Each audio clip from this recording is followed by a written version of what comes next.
And I started sort of thinking about like, I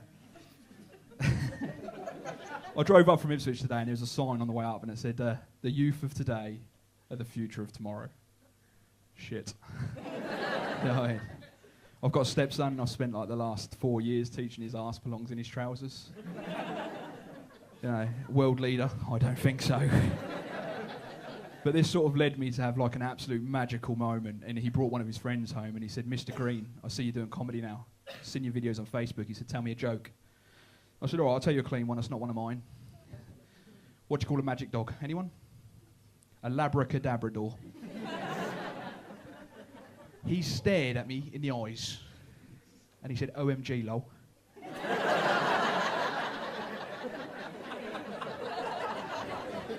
Lazy little bastard.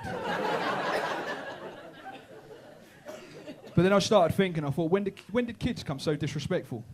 And I thought, it's us as parents. I think we're really bad parents. We're confusing. We celebrate rubbish holidays, poor role models, this sort of thing. And I can see some of you are not with me here, but does anyone remember the saying, were you born in a barn? Yeah. My mum used to say that to me all the time, and I used to think, Mum, you were there when I was born. Granted, you were probably drunk again, but, you were there. So this got me thinking, I thought, I went through holidays and started thinking, Halloween, who here loves Halloween? No? Yeah? Well, it's not a game show, it's not a show of hands or anything. It's part of the set. So I'm going to translate trick or treat for you. Give me money or sweets or I'm going to cause extensive criminal damage to your property. It's true. Further forward through the year, Guy Fawkes. All like a bit of Guy Fawkes night?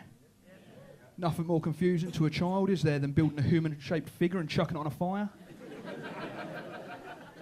All in the name of a terrorist. Brilliant. Started thinking a bit more. Christmas, he's a great bloke, isn't he? Bearded alcoholic in a red tracksuit. Another one. Mum always used to say to me, I'll give you something to cry about. Surely that's going to enhance the problem, Mum. But I started thinking a little bit more and started thinking of a few more bits and pieces. I mean, we've done Christmas. The Tooth Fairy. Yeah, lovely, isn't she? She's teaching our children to sell their body parts for money.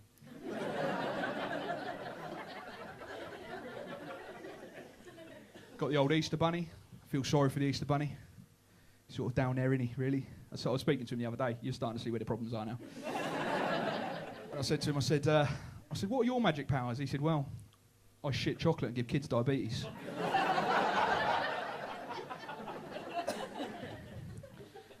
And we sort of over-celebrate rubbish achievements as well. I mean, first word of a child, anyone?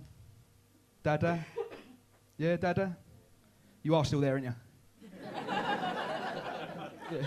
I'm going to give you a little tip here. Dada's not a fucking word. It's a string of sounds.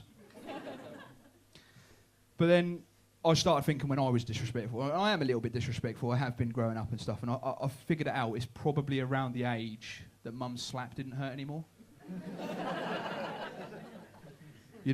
She'd slap the back of your legs and you'd laugh. And she'd run off to the kitchen and do some speed cleaning. And you'd be in the other room giving her the bird where she can't see her. Telling her to fuck off under your breath. Fuck off, Mum. We all did it, didn't we? Let's be honest. But mums have them words that they'd stop any child in their tracks. I'm being serious, they're scary words to a child, They ring through mountains, these words. You wait till your dad gets home. Mum, I think there's been a misunderstanding. Mum, I'm sorry. Mum, please don't tell. To be honest, ladies and gentlemen, that's where that story ends for me because I never did find out who he was, so...